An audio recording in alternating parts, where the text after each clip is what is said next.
Voilà, bonjour. Dans les vidéos qui suivent, je vais vous parler d'un autre psychanalyste que Sigmund Freud. Je vais vous parler de Donald Winnicott. Et je vais commencer par évoquer l'originalité de Winnicott et sa position par rapport à Sigmund Freud. Un premier point assez caractéristique de Winnicott, c'est la tonalité résolument optimiste qu'il adopte. En effet, Freud et Melanie Klein aussi ont une vision sombre, tragique de l'être humain. Dans leur théorie, le conflit psychique est tout à fait central, ce qui veut dire des interdits, de l'angoisse et de la culpabilité. Nous avons vu que pour Freud, la pulsion et le conflit sont donc très importants. La pulsion sexuelle entraîne de l'excitation, du désordre, des conflits. Et dès 1920, Freud postule l'existence d'une pulsion de mort. Je reviens d'abord très rapidement sur quelques œuvres de Freud pour montrer l'aspect très sombre de sa pensée. En 1912, Totem et tabou évoque à l'origine de la civilisation le meurtre du père de la horde primitive, ce qui suscite une immense culpabilité chez les fils et des interdits sur les sexualités, interdits à la source des névroses, de la culpabilité et aussi de la civilisation. Ce n'est pas faux, mais c'est une vision assez partielle, comme je vais le reprendre tout à l'heure en évoquant la position de certains anthropologues. Il y a eu la guerre 14-18. Freud était d'abord assez nationaliste, et puis il a été vraiment refroidi, dégoûté par l'horreur de la guerre, et sa pensée est devenue très sombre.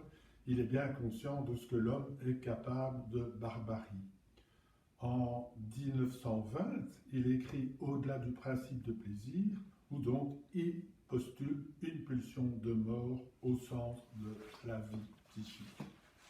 Et en 1929, Freud écrit Malaise dans la culture, écrit avant le krach de Wall Street, qui était fin 1929, et avant l'accession d'Hitler au pouvoir 1933.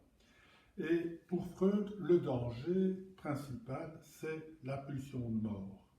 Et le malaise est lié à une lutte vitale contre la destructivité et contre la pulsion de mort. Encore une fois, cette vision centrale du conflit et de l'agressivité n'est pas fausse, mais elle est partielle et incomplète. Des ethnologues comme Georges Devreux et Maurice Godelier ont bien signalé que si les interdits nous limitent, nous amputent, nous persécutent, en même temps, ils sont aussi indispensables pour construire de la culture, pour construire de la civilisation. Sans interdit, il n'y a pas de culture possible. Le conflit est donc structurant, et c'est ainsi qu'on peut considérer que les idées de Wilhelm Reich et de Marcuse sont un peu irréalistes, pensant qu'une tolérance sexuelle et instinctuelle totale entraînerait un bonheur humain. Melanie Klein également, comme Freud, a une vision très sombre de l'humain. À nouveau, nous retrouvons la centralité de la pulsion de mort et l'existence d'un surmoi archaïque très sadique. Alors, je voudrais dire tout de suite que Winnicott rejette ce concept de pulsion de mort. Et Winnicott se montre résolument optimiste face à Freud et Klein. C'est un pédiatre anglais. Il a effectué des milliers de consultations mère-enfant dans des hôpitaux londoniens. Et par ailleurs, pour des raisons personnelles, il a suivi une analyse avec James Strachey. Strachey, c'est le traducteur de Freud en Grande-Bretagne. Et cette double possibilité, cette double situation plutôt, a donné à Winnicott un regard d'analyste sur les relations mère-nourrisson. Ses premiers articles, d'ailleurs, sont consacrés aux troubles de l'appétit du nourrisson. Et ce qui est très important, c'est que Winnicott postule l'existence d'une activité tout à fait saine, tout à fait souhaitable. Il s'agit de pulsions de vie, de désir de grandir, de découvrir le monde, de connaître le monde. Il y a une avidité ainsi qui est tout à fait saine et qui ne comporte pas d'intention de détruire l'objet, même si cette agressivité peut être très rude, sans souci, sans égard pour l'objet. Dans les mots de Winnicott, cette agressivité est rough, rude. Le bébé est très rough, très rude, sans souci vis-à-vis de sa mère, et ça fait un peu penser à certains adultes qui se promènent dans les rues en jetant n'importe comment des canettes, des déchets. Ils ne prennent pas soin de l'environnement, de la terre-mère, il n'y a pas de souci.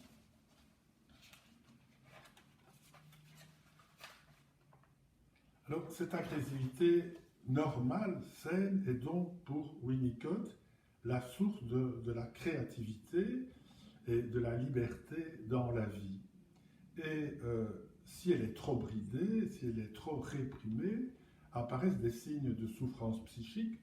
On trouve alors des personnalités obsessionnelles, des personnalités rigides, inhibées, très conformistes, et aussi ce que nous verrons plus loin, le faux self, c'est-à-dire une personnalité hyper conforme et inauthentique. Plus loin également, j'évoquerai deux autres aspects de cet optimisme de Winnicott. D'abord, je parlerai de sa vision de la psychopathie, qui est différente de celle de Freud et de Klein, et qui ouvre plus de potentialités thérapeutiques. Et en deuxième lieu, j'évoquerai aussi la notion d'espoir inconscient. Alors, un autre point où Winnicott se distingue de Freud, c'est le fait qu'il s'est posé la question suivante: que se passe-t-il avant la monade? Je m'explique. Une pièce très importante de l'édifice freudien, c'est, nous l'avons vu dans la vidéo précédente, c'est le conflit oedipien, le conflit triangulaire, donc où il y a un tiers, un rival. Mais ça suppose que l'individu soit constitué d'une monade psychique, que la monade soit installée. Or, Winnicott se pose une autre question. Il se demande que se passe-t-il avant la monade et aussi comment la monade peut-elle se constituer. En fait, on pourrait signaler avec un peu d'humour que Freud est plein de respect envers Freud. Dans ses écrits, il évoque les concepts théoriques de Freud, il évoque le refoulement, la sexualité infantile, le conflit intrapsychique, l'Oedipe, la névrose, etc. Et il vante les vertus de l'analyse classique orthodoxe pour les personnes névrosées. Mais en fait, ce qu'il faut bien dire, c'est que tous les cas cliniques évoqués par Donald Winnicott ont en fait un fonctionnement que nous appelons limite. Alors, à ce moment-ci de l'exposé, de la vidéo, je voudrais faire une parenthèse pour expliquer ce que c'est qu'une personnalité limite en opposition au fonctionnement névrotique. Je l'expliquerai de façon extrêmement simple et je crois abordable par deux métaphores. La première métaphore, c'est une métaphore théâtrale que je dois à Danielle Flagey, une éminente psychanalyste actuellement décédée. Elle explique que, selon elle, on peut considérer que la névrose serait une très belle pièce de théâtre où il y a de l'Oedipe, de l'amour, de la rivalité, de la culpabilité, des meurtres de rivalité amoureuse, tandis que dans les fonctionnements limites, eh bien, il y a également une pièce de théâtre, mais là, tout ne se passe pas de la même façon, c'est-à-dire que le décor s'effondre, que le plancher s'écroule. Une autre métaphore que l'on pourrait utiliser, c'est celle d'une mayonnaise, c'est-à-dire que dans un fonctionnement névrotique, on pourrait considérer que la mayonnaise est constituée, il y a de la mayonnaise, même si elle est trop salée, trop poivrée, etc. Tandis que dans le fonctionnement limite, eh bien, la mayonnaise n'est absolument pas prise, il y en a un mélange de liquide et de grumeaux, c'est quelque chose de désorganisé et certainement ce n'est pas de la mayonnaise. Bon, je m'excuse pour ces métaphores un peu simplistes, mais tout ceci pour évoquer un peu ce qu'est un fonctionnement limite. Et on peut se dire que Freud est vraiment complété par Winnicott, puisque Winnicott évoque ce qui se passe avant la formation de la monade et comment elle se forme. Et je voudrais dire que de très nombreux auteurs en Grande-Bretagne et en France ont été influencés par Winnicott. Alors, un dernier point que je voudrais soulever maintenant, c'est l'importance de l'environnement pour Winnicott. C'est capital. Pour Freud, ce qui est central, c'est la pulsion. Nous l'avons vu déjà plusieurs fois. La pulsion sexuelle d'abord, et puis à partir de 1920, la pulsion de mort. Mais ce qui est très frappant, c'est que même après 1920, quand on lit des comptes rendus d'analyse de Freud, on voit qu'avant tout, il traque le conflit oedipien. Je pense, par exemple, au compte rendu d'analyse écrit par Abraham Gardiner, un futur anthropologue, ou bien Anna G. dans les années 20. Et par ailleurs, dans les grands écrits de Freud, la pulsion de mort garde une tonalité assez abstraite, pas tellement facile à insérer dans ces écrits théoriques. Je pense à 1923, Le moi et le ça. Je pense à 1926, Inhibition, symptômes et angoisse, texte dont est partie Anna Freud, et où l'on voit que la pulsion de mort a quand même une position un peu marginale. Pour Mélanie Klein aussi, la pulsion de mort a un rôle très important.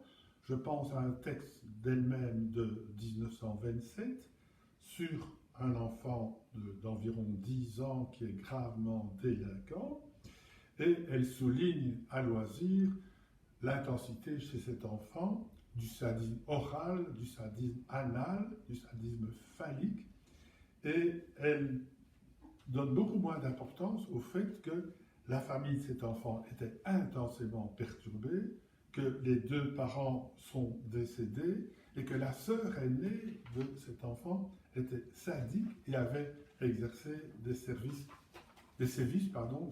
sexuels sur son petit frère. Au contraire de Freud et de Mélanie Klein, Winnicott donne un rôle prépondérant à l'environnement, à l'objet maternel, à la mère. D'ailleurs, il aura une formule assez percutante, comme il les affectionne, c'est « un bébé, ça n'existe pas ». On peut dire que Winnicott se place un peu dans la lignée du psychanalyste hongrois Ferenczi et également de Michael Balint. Ce sont des psychanalystes qui se penchent très fort sur l'environnement. Donc je répète, pour Winnicott, un bébé, ça n'existe pas. C'est très différent de la position de Margaret Thatcher, arrivée au pouvoir en 1979, et apôtre du néolibéralisme. Margaret Thatcher disait à peu près ceci: la société, ça n'existe pas, il n'existe que des individus.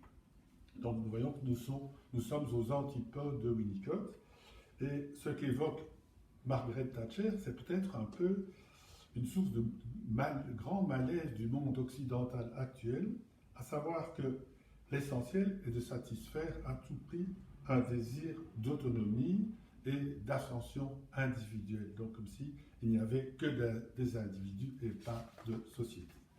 Voilà, je vais en rester là pour l'instant, et dans la prochaine vidéo, nous continuerons donc à envisager les théories de Winnicott.